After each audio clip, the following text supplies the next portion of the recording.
Okay, now getting to business here, I'll start with an introduction about kinetics for protein ligand binding in drug design. So I'm talking about kinetics, but protein ligand binding kinetics, not reaction kinetics. That has to be very clear. And then I'll talk about prediction binding kinetics using molecular dynamic simulations. And finally, I'll talk very quickly about the perspectives of this work. Okay, let's get started. So protein ligand binding is a very special phenomena in biochemistry and in biology because this is the way cells sense the environment. So for instance, we have here a small molecule, a stimuli from the exterior, and this stimuli binds, these small molecules bind to a receptor in the surface of the cell, and this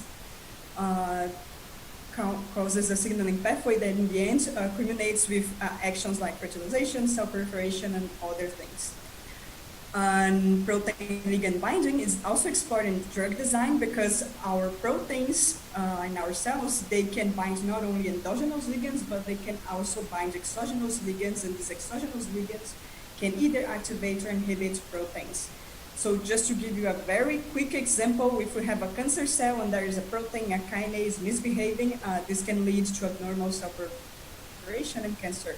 But then if we develop a small molecule to bind to this kinase and inhibit it, we prevent cancer and have normal cells again. So here we have a very brief scheme of drug discovery,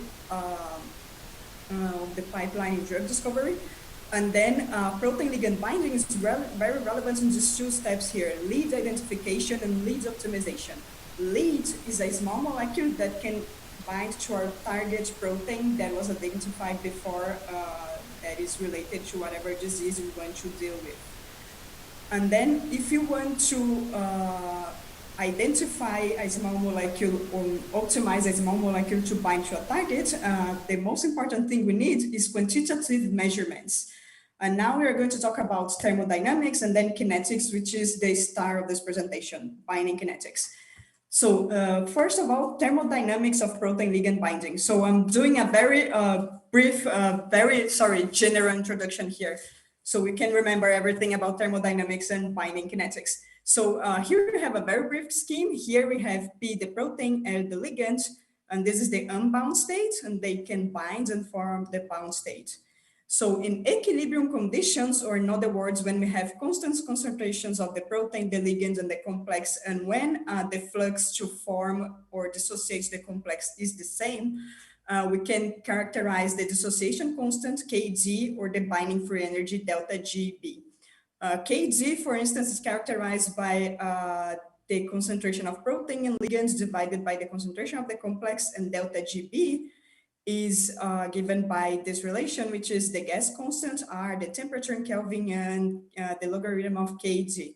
So in other words, Kg and delta Gb are ways of measuring the affinity of the ligand for the protein. And something I want to keep in mind is that Kg and delta Gb are state functions, or in other words, they only depend on the end states of the binding process, the unbound state and the bound state. And now kinetics gives us a little bit more information than this. So kinetics, first of all, apply for steady state conditions. So equilibrium is a special case of steady state conditions. Steady state conditions, we have constant concentrations of protein ligand and the protein ligand complex as well, but we do no longer need to have equal fluxes to form and break the complex. So in these special conditions, then we can talk about the association rate constant, K on, which is the rate of complex formation here. And we can also talk about the dissociation rate constant, K off, which is the rate of complex dissociation. And I want you, please remember K off and also the residence time tau, because I'm going to talk about it for the rest of the seminar. So, and if we know K on and K off, we can again recover our dissociation constant. And something very special about K on and K off, and that they are better descriptors for non-equilibrium systems. And a very special class of non-equilibrium systems are us. So we are human beings, and our cells are constantly taking glucose and oxygen from the environment and converting it to energy and CO2. So we are non-equilibrium systems. So our cells and the phenomena that happen in our cells are better described by kinetic rates instead of equilibrium rates.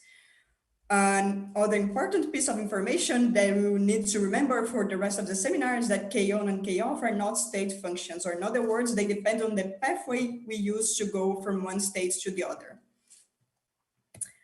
Okay, so now talking a little bit more about binding kinetics in drug design. It's binding kinetics an emerging topic.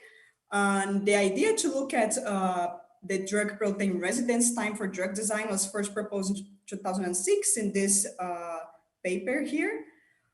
And the reason that binding kinetics draws so much attention that kinetic rates may be better correlated with in vivo efficacy. And here we have an example of this, and I'll talk about it in 1 minute. So if we have longer residence times, for instance, this means that the drug spends more time bound to the protein, and then we have longer physiological effects and less of target binding. And here with this example, coming from this paper from 2012, the researchers were looking at inhibitors of the adenosine A2A receptor, and they measured the efficacy of these inhibitors inside cells. So here in this axis, we have the efficacy of the inhibitor compared to a reference. And here we have the logarithm of the inhibitor constant, which is an equilibrium measurement. And here we have the logarithm of the residence time. So if you look at the coefficients of determination, we can see that the residence time is better correlated with the efficacy of these inhibitors inside the cells. And now another evidence that binding kinetics is relevant in drug design is this kinetics for drug discovery projects, which I'll briefly comment with you right now. So this Kinetics for Drug Discovery, or Key4DD project, it was funded by this Innovative Medicines Initiative, which is jointly funded by the European Union, the European pharmaceutical industry, and every partnership between universities and industries here in Europe can actually write a project and apply for this. This initiative is still going on. And the aim of this initiative is to develop next generation vaccines and medicines and treatments. And a special project, as I told you, is the Key4DD project. I was not part of this, but my boss was, and it ran from 2012 into 2017.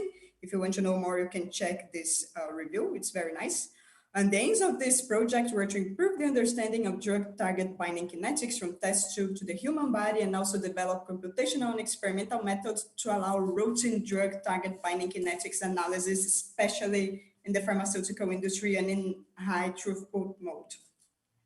So in order to know more about kinetics, first thing we needed experimental data. So before this project, we didn't have many data sets and many computational methods to characterize kinetic rates. And this, the Key4DD projects contributed a lot for us to have more data sets and also more computational methods. So one of the effects, positive effects of this Key4DD project was the development of new experimental approaches to characterize kinetic rates for G protein coupled receptors. And the challenge to deal with these GPCR proteins is that they are membrane proteins. So we usually have to deal with them and try to keep them in the membrane or with detergents to not unfold these proteins. So things that came with the Key4DD project, for instance, were different mobilization procedures to be used in sulfurous plasmon resonance, which is represented here. It's a technique to measure kinetic rates. And another thing that came with this project was the development of fluorescent ligands for bioluminescence resonance energy transfer, or BRET. And this is another technique that also allows the measurement of kinetic rates, but this a bit more special because it allows kinetic rates to be measured inside cells. And the second thing that came out of this project is that all kinetic data was published and made available in this database, Canbo. You can search for this right now if you want. And the availability of this quality experimental data allowed the development of computational methods to predict kinetic rates. Now talking about the computational methods. So the lab I'm in right now in Germany is specialized on this, and my boss created this kind of repository, KB Box, which is a place, a website to put a lot of papers and tutorials about different methods to predict binding kinetic rates. And if you want to know more, you can check this website. So what I want to tell today is that we can broadly speak about two different methods, computational methods to predict kinetic rates. One of them is physics-based methods and the other knowledge-based methods. So today I'll talk about a physics-based method. So they usually rely on molecular dynamic simulations, usually using a force field, so no QM calculations here. And these MT simulations are combined with enhanced sampling simulations to increase the chances that we will see ligands unbinding. And the advantage here is that we do not need experimental data to make predictions, and the predictions usually take days or whatever time we need to run the simulations. And on the other hand, we also have knowledge-based methods, which are popularly known as machine learning methods nowadays. So, for instance, regression methods are especially useful to predict kinetic rates. I'm also working on this, but I'll not present it to you today. And the great, I don't want to say disadvantage, but let's say the great challenge here is that we need a lot of experimental data, kinetic rates, to train our methods or our models. But once we have a trained model and a good model, we can make predictions in seconds or minutes. And this was the introduction. And now let's talk about my favorite protein, the word T4 lysozyme. Okay, so T4 lysozyme, especially this mutant in position 99, it was created by Brian Matthews in 1992. And it's a model system for binding studies. So in the wild type form, T4 lysozyme kills bacterial cell wall, but again, here we are only concerned with these mutants. So this mutation in position 99, it's this mutation here in yellow, it's a mutation from leucine to alanine, and it creates a hydrophobic cavity that can bind to benzene. You can see it here in orange or other small molecules like indole. And as I told you, T4 lysozyme is a popular model system in computational and experimental studies of binding thermodynamics and binding kinetics. And I would say T4 lysozyme is to binding kinetics like the hydrogen atom is for chemistry. It's a very simple model system, but nonetheless, we can learn a lot from this model system. And as I told you, it's simple because it has this engineered binding site. So we usually do not have to take into account the solvation effects because it's hidden from solvents, and it also shows only small rotameric changes upon ligand complexation. And because it's a simple model system, a lot of people used it lately to benchmark methods. And we reviewed this many papers and put them have to take into account the solvation effects because it's hidden from solvents. Here you can see, for instance, small rotameric changes upon ligand complex using different computational methods. So here, for instance, we have a method because it's a simple model system. A lot of people use it lately to benchmark methods. And we reviewed these methods here, many metadynamics, which maybe you heard of because it's a popular method. So these methods based in metadynamics, they have much lower error factors, so 2 up to 3. And something very interesting that came out of this work is that we also compared the pathways that the different studies found when studying T4 lysozyme. And we collected a total of 9 studies using different computational methods to enhance sampling of unbinding events. And what we could see is that the only thing in common among these 9 studies was this pathway FGH. So here we have again T4 lysozyme, benzene in orange, and the arrows represent pathways for ligand unbinding. So remember that I told you that kinetic rates, they depend on the pathways. And here, as I told you, each arrow represents an unbinding path, and the paths are named after the helices benzene approaches when leaving the binding site. So for instance, a pathway FGH, when benzene is leaving, it approaches helices F, J, and H. And the pathways are colored according to the frequency that they were found in these studies, as you can see here. So these colors match these 4 colors here. And as I told you, something very interesting that came out of this review is that from among these 9 different studies, they had only one thing in common. The only one thing in common was this pathway FGH. So 5 studies found this pathways in green, 4 studies found this pathways in cyan, only 1 study found this pathway in pink. I started working with T4 lysozyme during my PhD in Brazil, actually, and then by this time, there were not many pathways for ligand dissociation characterized. So the first question we had was, what are the pathways for ligand exits from this buried binding site? And then as a postdoc here in Germany, and after writing this review, the second question we had was, what are the populations of the pathway for ligand exit? And can these populations explain the results we have here among these 9 different studies? So now we're going to talk about a little bit about methods to enhance sampling. So the challenge of simulating unbinding events is that unbinding usually happens in the millisecond time scale, while molecular dynamic simulations with regular force fields usually achieve the microseconds time scale. So here, in other words, we need to use methods to enhance sampling and increase the chances that we'll see unbinding events in our simulations. So during my PhD, I did a visit to the University of Pittsburgh to learn this method, the weighted ensemble method, which was created by Huber and Keane and currently is maintained by a lot of people like Daniel Zuckerman and Lilian Xiong and Alex Dixon. So the idea of the weighted ensemble method is to increase sampling of low probability regions in a progress coordinate. So the challenge here now is to define a good progress coordinate to characterize ligand and binding. And a natural progress coordinate, for instance, would be the ligand between the distance between the ligand and the binding site. And here you have a very brief example of how it works. So for instance, let's say we define 2 progress coordinates, 1 progress coordinate here and 1 progress coordinate here. And we have 4 squares. Each of the squares represents a bin, which was generated by division of the progress coordinates. So we have, in the end, 4 bins, 4 squares. And each blue circle represents trajectories. So in time t0, we have all the trajectories in the starting bin. They are all complete circles, meaning they all have the same statistical weight. What we're going to do in the weighted ensemble method is to propagate and resample trajectories. And in the end, we hope to achieve an ensemble of trajectories with correct statistical weights and with unbinding events. So, okay, time t0, we propagate our trajectories using Newton's law of motion. And then at time delta t, we do the resampling step.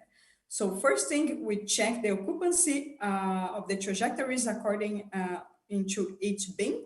And then we're going to split and merge trajectories to keep the occupancy of 4 trajectories per bin. So here, for instance, we had only 1 trajectory, and to keep 4 trajectories per bin, we have to split this mother trajectory into 4 daughter trajectories, and each daughter trajectory will receive 1/4 of the weight of the mother trajectory to keep the correct statistical weights.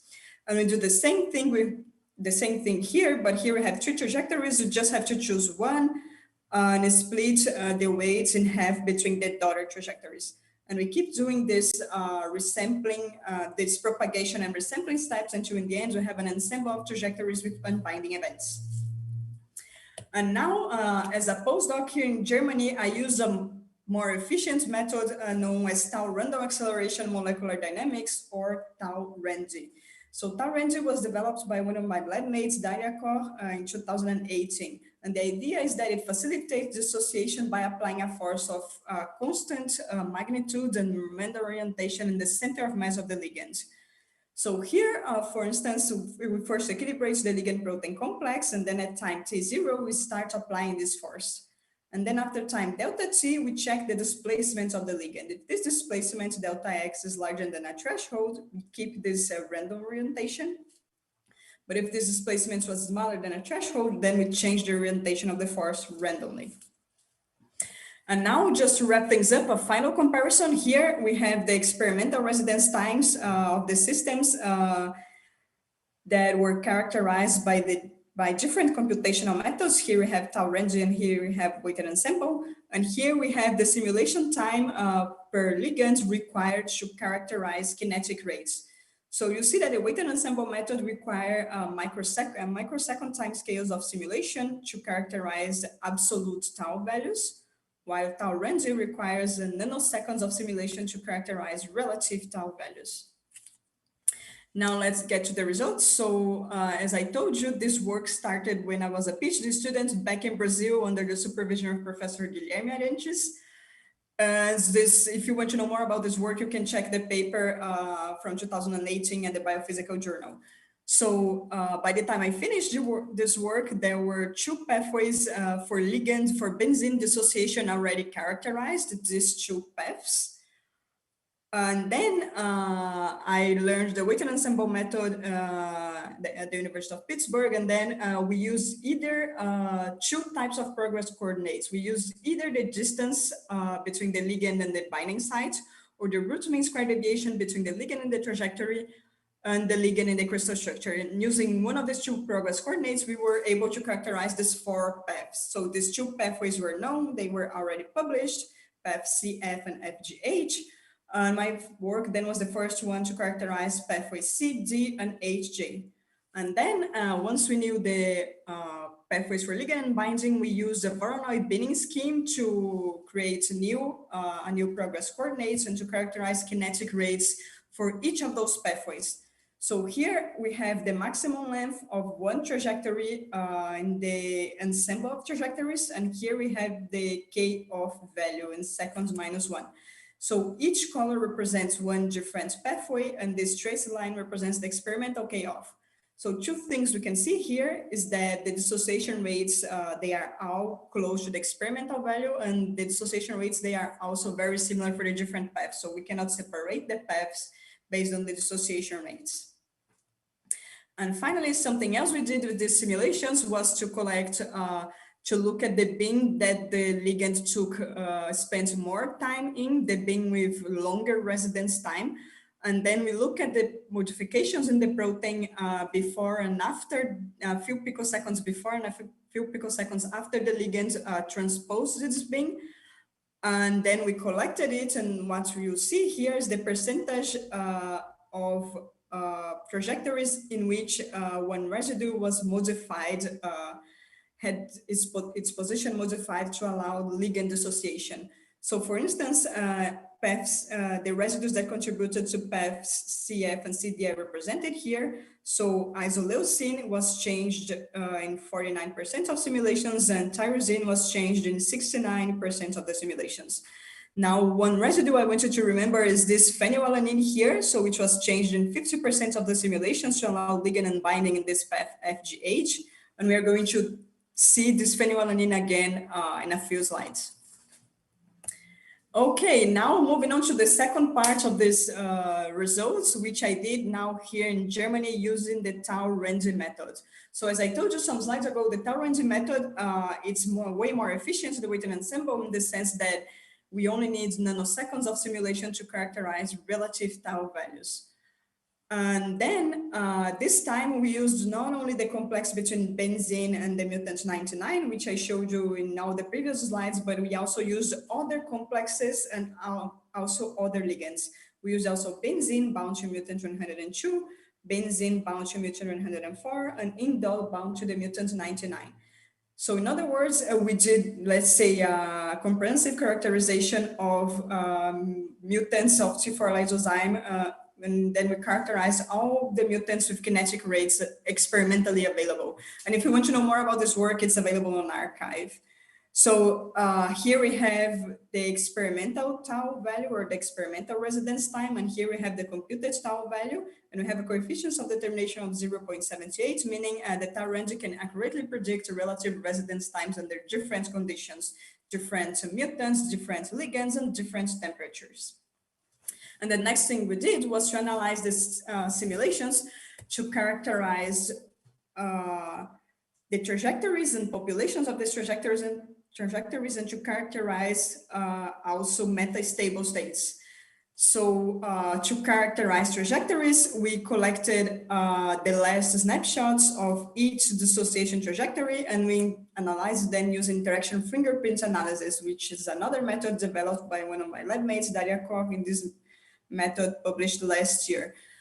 And so we did clustering of these interaction fingerprints using hierarchical clustering to classify the pathways and determine the populations of each of those pathways. So here, for instance, we have the dissociation pathways of benzene bound to mutant 99.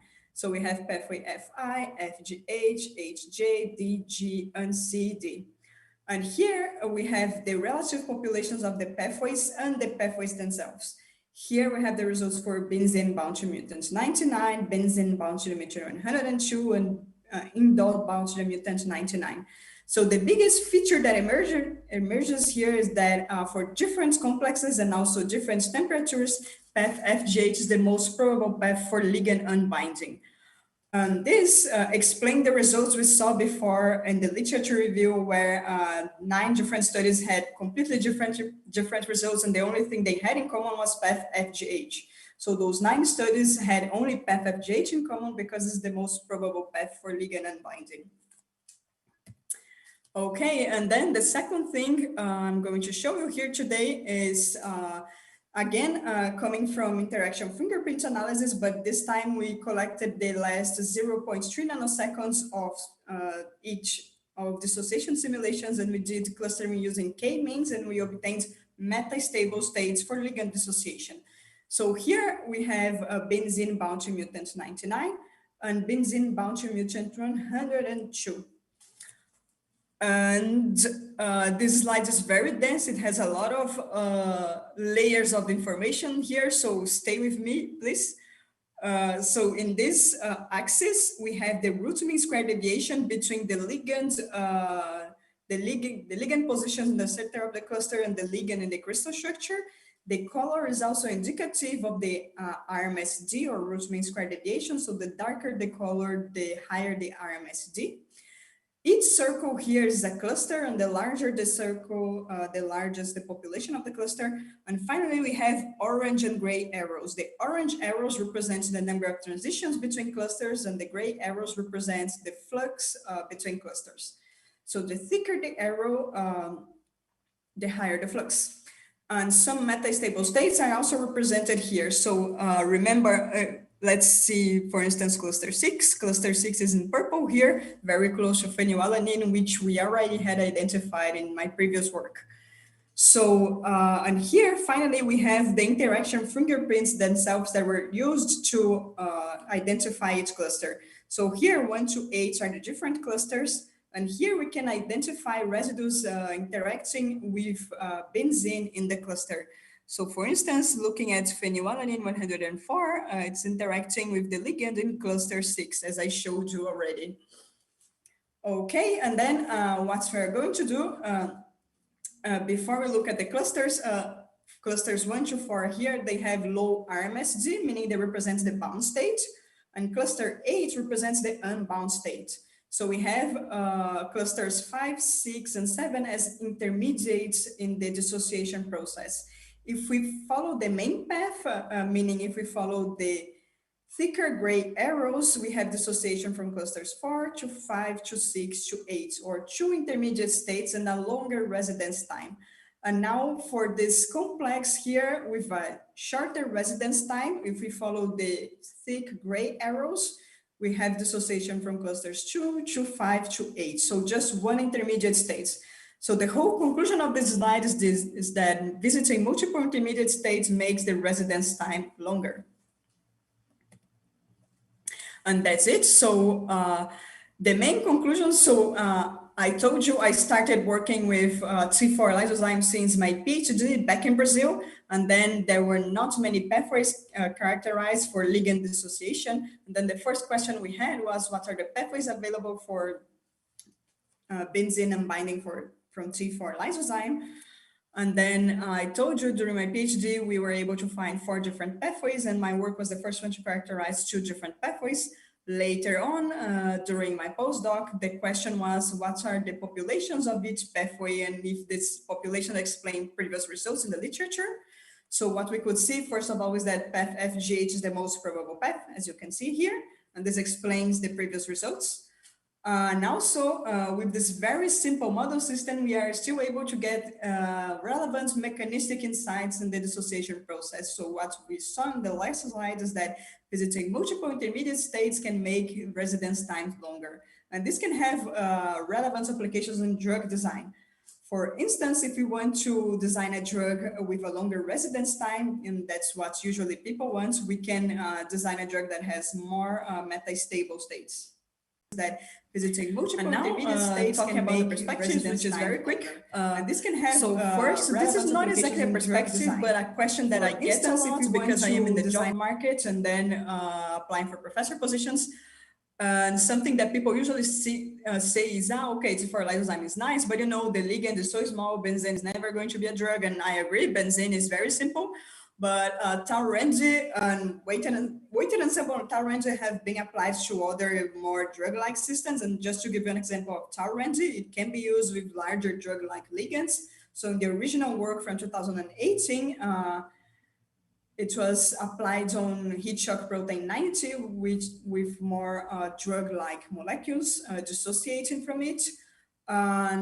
We recently published in Cell Chemical Biology these ligands and derivatives of these ligands here dissociating for two kinases, FAK and PYK. You can see the results here, which also have a very nice coefficients of determination. And then now talking a little bit about T4 lysozyme, but it applies for pretty much any protein ligand system we see in the literature. So what I have seen so far is a lot of papers, my work and other works characterizing computational pathways for ligand dissociation for T4 lysozyme, for GPCRs. But what we are missing right now is experimental validation of these dissociation pathways, for instance, by mutagenesis.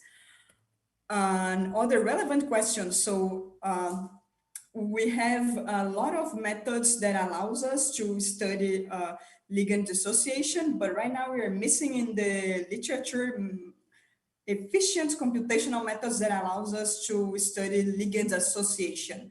So right now for T4 lysozyme and also other proteins, the questions are, what are the pathways for ligand association? And is there pathway symmetry? Are the populations for ligand association and dissociation the same? And that's what I wanted to present to you today. So I have many things to say here.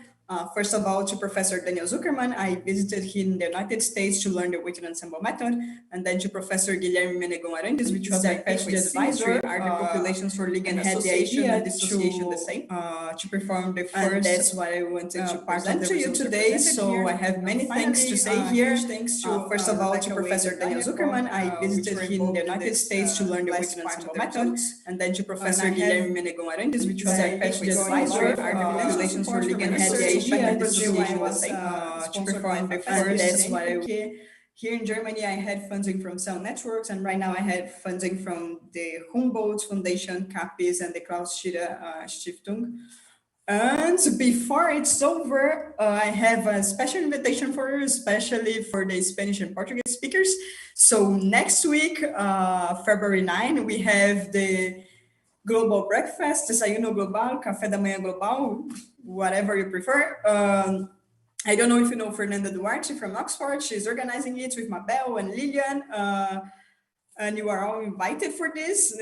Please don't copy this link because it's awful. So if you want to register, you either send me a message on Twitter or email me, and I'll be happy to send you the link. And I would be super happy to see you all there in this global breakfast to talk about the challenges of women in science. And that's it. Thank you for your attention. Well, thanks, Ariane, for your very nice talk, very informative. And also for sharing that initiative to the breakfast is a very interesting idea. I saw that on Twitter, so if any of the audience is interested to attend to that, so please contact to Ariane. So now we have time for questions. So yeah, the audience can do the question by raising up the hand in the Zoom, or by writing the question in the chat, or also by writing the question in the chat of the YouTube transmission. So first, if somebody wants to ask directly the question, please raise up the hand, and you can open the microphone and also the camera.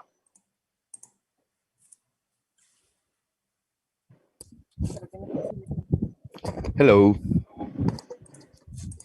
Hi, I don't see you. Wait. Can I ask a question? Yes, sure. I'll stop sharing screen because I cannot see anyone. That's super weird. Well, yeah, I am AFC. Ah, okay. I Aldo, really don't see yeah. you. You don't have an image, but anyway, you can ask. Yeah. Okay. Thank you very much for the talk. It was really interesting. I am doing some work about proteins, and well, I have several questions. The first question is, in your simulations, do you have your protein flexible or is fixed? It's flexible. So the It is protein and the flexible. ligand, they are fully flexible. I should have shown, okay, I'll share screen again because I should have shown my lysozyme animation. Ah, okay. Okay. Do you have an animation? Sweet. Yeah, I do. I should have done this. Yeah, I can't believe I forgot it. Okay, now we can see, so benzene is here. Can you see it? Yeah. Okay, so the protein is flexible, benzene is moving. Here we have the tyrosine, the famous tyrosine. And then benzene is kind of blocked by it, but it's going to come out. Yeah. Looks really nice. Well, my second question. Yes. It is what is the the environment of the protein? Do you simulate like a physiologically correct simulation cell? Yes, I didn't discuss a lot the setup of the environment, but yes, I paid a lot of attention to it. So I tried to mimic the pH, the temperature of the NMR experiments that were used to measure the kinetic rates. So the pH, I think, was 5.5, but it didn't change a lot. The protonation stays in the protein. And then the system, you cannot see the water molecules there, but the system is fully solvated in a water box. Okay. So are you using GPUs to do these simulations, I guess? Because, the time scales are microseconds. So that's a lot. Okay. So for the tau range part, we only need nanoseconds of simulations, which is kind of fast on CPUs. So we were using CPUs because I did the simulations last year. Yeah, beginning of last year. So we were still migrating from CPUs to GPUs. So I still use CPUs. And for the weighted ensemble part, we really needs a lot of simulations. I was not using GPU at that time. I used CPU, but I was running simulations for like almost a year. Okay. So final question. Sorry for taking too that's long. Amazing. I'm super happy. Somebody was awake. Yes. Yeah. What about the diffusional constants? Can you calculate diffusional constants of your ligand? Well, in principle, we can, yeah. But in practice, calculating diffusion constants for one, okay, it actually depends on the method you want to use, because if you want to, so I work with a bit of diffusion constants, but not for this ligand, but for other molecules. And the thing is that if you want to look at the mean square displacements and the linear fitting, then you really need a lot of molecules instead of only one. So well, statistically, you need a lot more. For this system, I just have one benzene, so everything would be very noisy. Yeah. Well, thank you very much. I will certainly look into the papers that you put in your presentation and looking for more details. Thank you very much. Okay, what's your name again? Aldo Conbariza. I'm from Colombia. Colombia, great. I have never been to Colombia yet, but after quarantine, hopefully. Okay, thanks. Yeah. Do you have questions? Any One more? of my previous master students is here. Yona. Okay. Honestly, I don't have any questions. It was a great talk, though. Thank you. Also, yeah, I do have a question. Yes. And I don't remember a lot about this T4 lysozyme, but this is going to be like a question that you cannot answer, but by what you have done. But what do you expect is going to be the challenge when we, I mean, as a community, have to deal with proteins that have allosteric mechanisms? Like, it's not only the diffusion of the ligand, now it's the protein itself changing overall conformation. Like that I cannot wrap my mind around that. Oh, that's a super nice question. Yeah. To be honest, I have no idea. Yeah. I have no idea how to look at allosteric interactions, for instance, in simulations. I think, first of all, we need probably very long time scales because there is a ligand here and then you need to see changes happening here. So it may take time. Yeah. So And I finding think, the right model, like the T-lysozyme is so novel. Like I can imagine even the experiments to measure the actually residence time kind of available, right? Because I seem to remember that there were a couple of fluorescent residues in the cavity. So that can be tracked with spectroscopy. But then I have the terrible luck that I pick a model that not only has conformational changes, but there is a proline that is in the cis configuration that maybe have to switch to trans to affect the conformational change. So it's just a nightmare. oh, difficult. But anyway, I love your work. I really have to pick up your papers. I haven't had the time. Thanks, Calvin. Obrigado. Yeah, de nada. And it's awesome to see proteins in these webinars. It's been tons of chemistry and proteins have been slightly absent. So well done. Hi. Oh my God, a lot of comments. Wait a second. Should we read these comments or something? Yeah, I will pass you the question on that. Okay. after to this session of direct questions. Hi, I have a question. Who is it? I can see you. Okay. Hi. Also, okay. I don't have the camera on. I'm sorry. It's Oscar. Fine. Fine. Hi. So thank you very much for your talk. It was very nice. I do have one question on this random acceleration stuff. So you are actually introducing these random forces in the system in not as in a sort of systematic way, but in different directions, right? Yes, random directions. Yes. What does this modification on the system actually do on the simulations? What I cannot retrieve back after actually doing these modifications, because I am not sure if also tau RAMD also stores these forces, and then you can do an unbiasing procedure or something similar to that, because you would need to take it back somehow if you wanted to retrieve the original distribution, right? Okay, so we are never actually looking at the original distribution. So what we are doing, so the thing we miss when we put a force there is that we do not have anymore the absolute residence time. What we have is relative residence times that allows us to compare which complexes have longer or shorter residence time. So what we have here compared, for instance, the weighted ensemble method, it has no bias. It has the correct probability distribution, and in the weighted ensemble method, we can look at the absolute residence time. So this should be comparable directly with the experiments.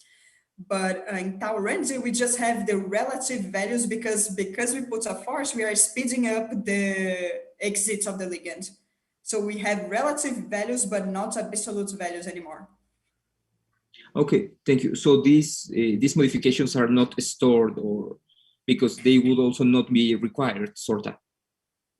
I don't think we are recording forces now, no, as far as I can remember, but I think we could modify the codes to store forces. But the thing that would happen is that we would have a lot of data to store, because to have a good estimation of residence time, we usually have 100 or 200 dissociation simulations for each ligand. So it would be a bit of too much data to record, but in principle, it's possible. But we do not use these forces. No, we just really look at the time it takes for the ligand to be out of the binding site. Okay, so thank you very much. You're welcome.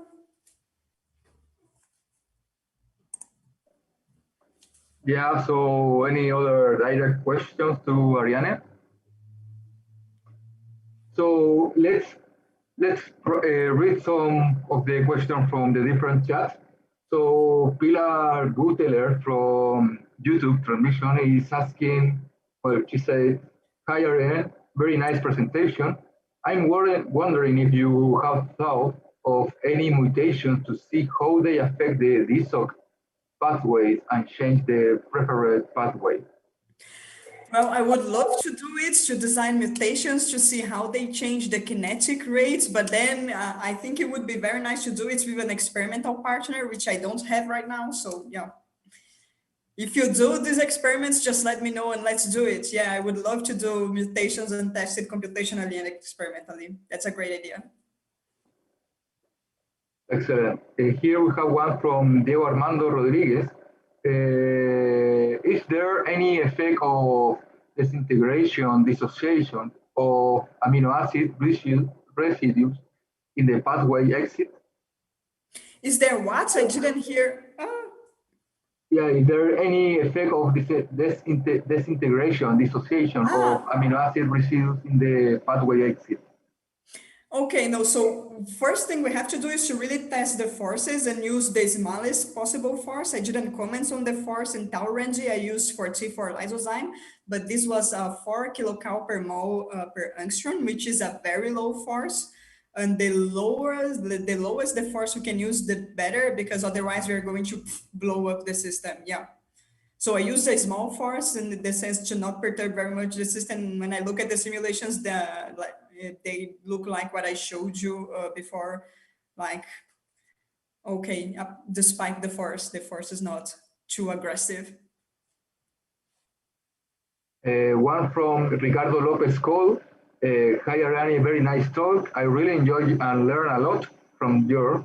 I have a question. In order to calculate binding association pathways and constants, are you planning to use WAMD or TRAMD?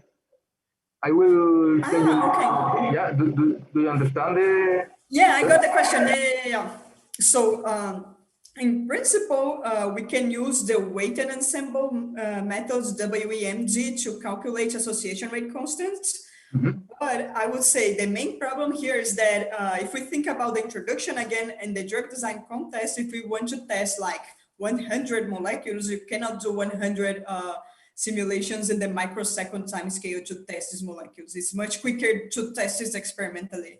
So ideally, it would be nice to have cheap methods to characterize association rate constants. So I don't think weighted ensemble, we can do it, but it's not suitable because it's not suitable to test a lot of ligands, so it's not suitable for the drug design contest. And tau range, we could actually test it, but I don't think it would work because I think the association and dissociation are different problems. I would say that the dissociation problem is mostly enthalpic because we have to make a stable ligand-protein interaction to become unstable. And that's what tau range does. It puts a force to make the complex unstable. And then the association problem, I think it's mostly entropic because the ligand is there in the solution wandering around, and then at some point it's going to bind the ligand. So we could try tau range to characterize association rate constants K on, but I don't think it would work. Yeah, good point. Yeah. So there is well, that was the last question from the chat. I don't know if somebody wants to use this last time for ask a last question, direct, but a last question from this Zoom transmission. So I didn't. Yeah, Kelvin, again. Okay, yeah, sorry to jump in again, but after you mentioned this answer at the difference between the association and dissociation, that got me thinking into something that I have seen with other aims, and that is having multiple ligands in the simulation boxes.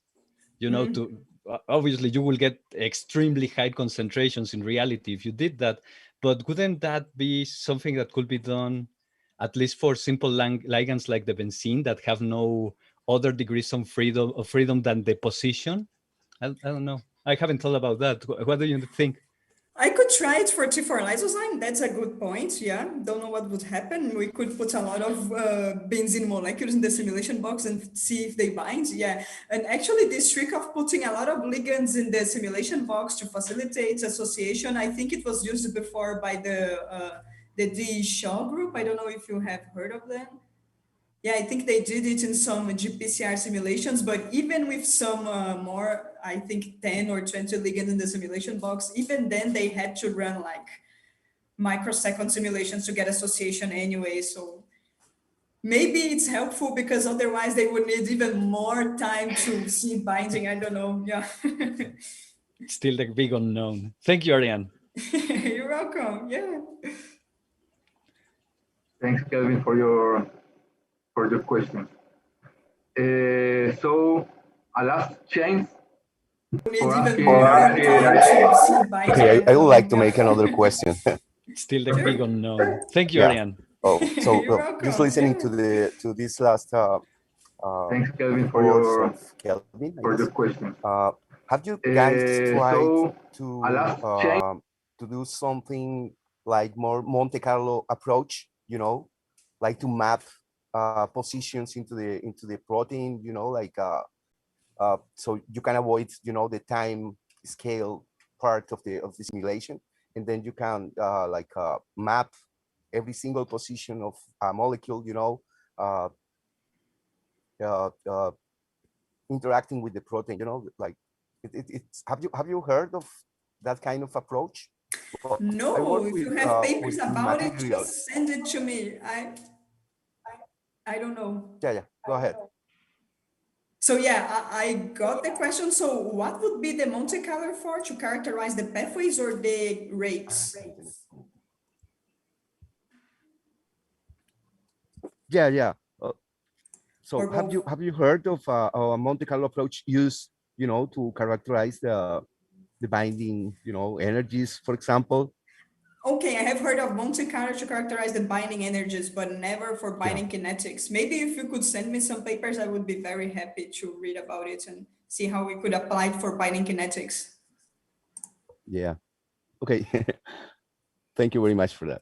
But wouldn't something? Well, sorry to interrupt again, but let's go. In a way, docking tries to do that, like sample possible positions without regard of the dynamics. So I don't think anybody has looked to Monte Carlo again, because, well, most of the field has developed in molecular dynamics, and GPUs, what was it, like 10 years ago, changed a lot of the landscape for time scale. So I don't know. It's a very good question to look back at Monte Carlo for that. Mm-hmm. Because, well, most of the field has developed in molecular dynamics, and GPUs, what was it, like 10 years ago, changed a lot of the landscape for time scale. So hello, I don't know. It's a very good question to look back at Monte Carlo. How are you doing? Mm-hmm. Good. I just wrote down. I really enjoyed your talk. Because, well, most of the field has developed in molecular dynamics, and GPUs, new simulation what methods was it, that like we 10 are years using. ago, changed a lot of the I landscape. agree with you with the idea that the association. So I don't know. It's a very good question to look back at Monte Carlo. But might be I just wrote down tropically driven. But in that case, wouldn't it be nice to have like an umbrella force, classical simulation of the association process, and in each window of the umbrella process, instead of running the whole umbrella, just do the T-run, so you can adjust the forces and find the forces that drive through a path that is preconceived for the association of your ligand and your protein. Okay. So when I started the T4 lysozyme work, before using weighted ensemble, I was actually using umbrella sampling to remove the ligands from the binding sites. And I think the main problem with umbrella sampling is that we need to predefine a dissociation direction. So that so in this sense, yeah, I but for the association, I was actually using for the association maybe to helpful, but anyway, I still need to kind of ligands from the binding sites, and I think the main problem with umbrella sampling is that we need to predefine. So I think I would miss the true characterization of all possible pathways for binding. So in this sense, but for the association, I was actually using for the association maybe helpful, but anyway, I still need to kind of.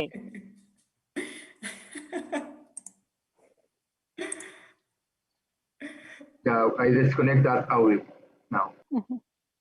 Okay. Yeah. So probably we can combining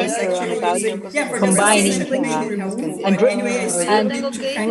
redefining the umbrella path using information from T-RAN.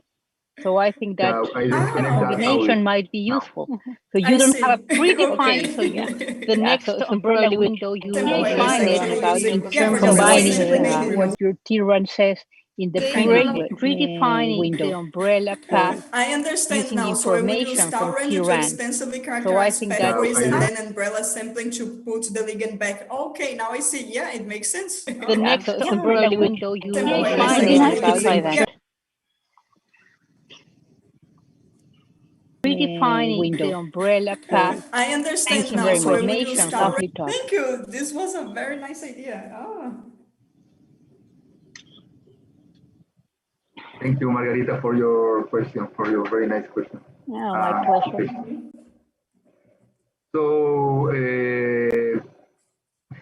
So let's thanks again, Ariane, for sharing with us her research and also her interest to contribute to the Red Latinoamericana de Fisicoquímica Teórica. And also I extend the invitation for the next webinar series. So please follow us in our social media. Please share the information of our network with your colleagues and mates, because we are a growing network doing a lot of interesting activities which are motivated by your contribution and participation. So I want to thank again to Ariane to be the first for this year. I really appreciate that. And also for the great audience that we have today. We have close to 50 people here in the Zoom account, maybe 15 people in the YouTube. So I think it was a very, very nice starting kick for this year. So I really appreciate that. I congratulate. Thank you very much for the invitation. This was amazing. I had a lot of fun. Awesome questions. Thank you. Yeah, it was great. So I can talk for all the people here that we really enjoy this talk. So to all the audience, please follow us in the social media and please join us in our next seminars devoted to the postdoc people, young researcher, and the more well-positioned professor to say something. So see you the next time. So bye.